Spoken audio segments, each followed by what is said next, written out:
Hello anime lovers और welcome है आप सभी का एनिमे ओटक वाइस चैनल पर। आज हम देखने वाले हैं वन पीस एपिसोड नंबर 2 को। अगर आपने प्रीवियस एपिसोड नहीं देखा है तो उसका लिंक आपको डिस्क्रिप्शन मिल जाएगा, एक बार जरूर देख लेना। चलिए बिना टाइम वेस्ट किए शुरू करते हैं आज का episode. Title enter the great swordsman pirate hunter Roronoa Zoro. आज का दिन सनी है और कोबे कहता है कि अगर हम इसी डायरेक्शन में आगे गए तो जल्द ही नेवी बेस दिखने मिल जाएगा। फिर कोबे बताता है उस बेस में एक डेंजरस आदमी कैद है, फेमस पायरेट हंटर रोरोनोज़ोरो, जिसे लोग इंसान के रूप में एक डीमन कहते हैं। अब हम देखते हैं लूफी और कोबे को नेवी बेस में पहुंचते हुए जोरो से मिलने के लिए। दोनों चल रहे होते हैं कि लेकिन कोबी काफी डरा हुआ होता है। अचानक लूफी पूछता है क्या तुम जोरो को जानते हो?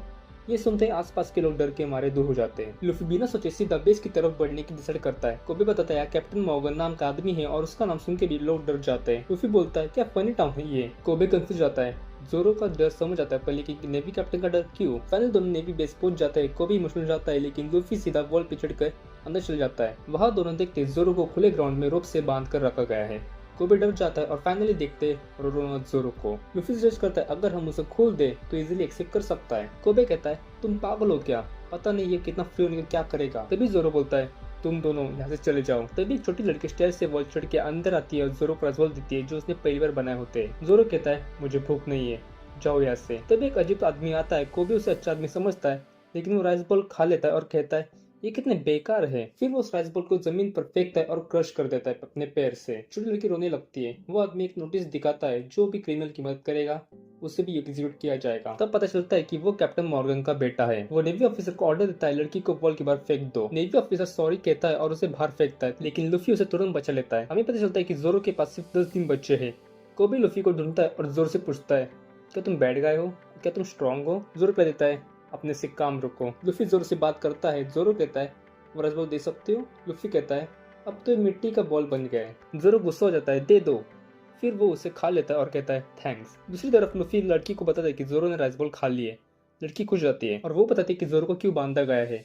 एक दिन हेलमेपो अपने पेट के साथ आया था। उसका पेट उस लड़की को अटैक करने वाला था लेकिन जोरो ने उस पेट को मारा और हेलमेपो को हरा दिया। फिर डील हुई कि अगर जोरो एक महीने बंदा रहेगा और सर्वाइव करेगा तो उसे छोड़ दिया जाएगा इस माँ बेटी की जगह। 3 हफ्ते हो चुके और हेलमेपो उसे रोज मार रहा है।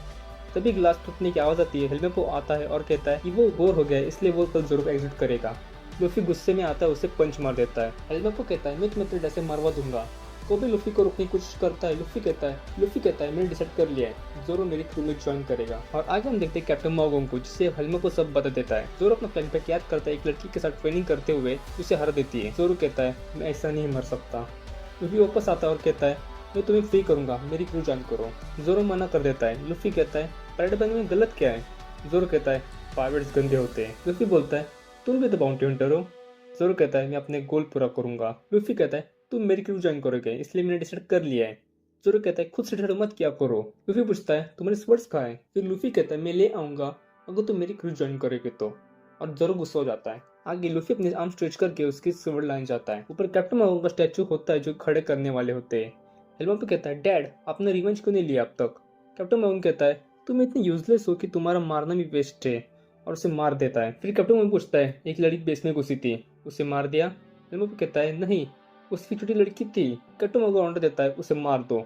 उसे मना करता है। मॉर्गन उसे भी मारता है। कैप्टन मॉर्गन कहता है इस दुनिया में रैंक की सब कुछ है, जो मैं करता हूँ वो सही है। नीचे लूफी जोरो की स्वर्ड ढूंढ रहा होता है तभी से ऊपर से आवाज आती है और ऊपर जाता है। रोक पकड़ता है और स्टैचू का आधा हिस्सा टूट के नीचे गिर जाता है। सब शॉक हो जाते हैं। लूफी सॉरी बोलता है लेकिन स्टैचू गिर कर टूट जाता है। कैप्टन मॉर्गन ऑर्डर देता है उसे पकड़ो, मैं उसे मार दूंगा। लूफी हेलमेट को पकड़ लेता है और उसे शील्ड बांध लेता है। नीचे कोबे जोरो को फ्री करने की कोशिश कर रहा होता है। जोरो कहता है मैं इसे नहीं भाग सकता। कोबे कहता है कल तुम्हें एग्जिट कर दिया जाएगा और प्लीज लूफी की मदद करो और लूफी को भी तुम्हें जरूरत है।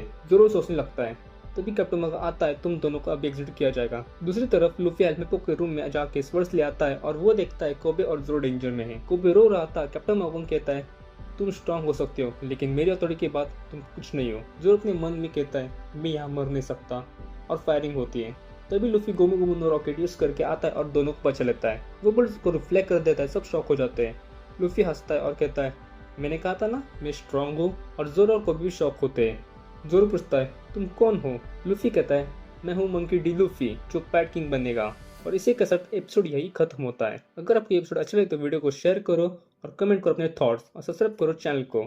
मिलते हैं नेक्स्ट एपिसोड के साथ। Thank you.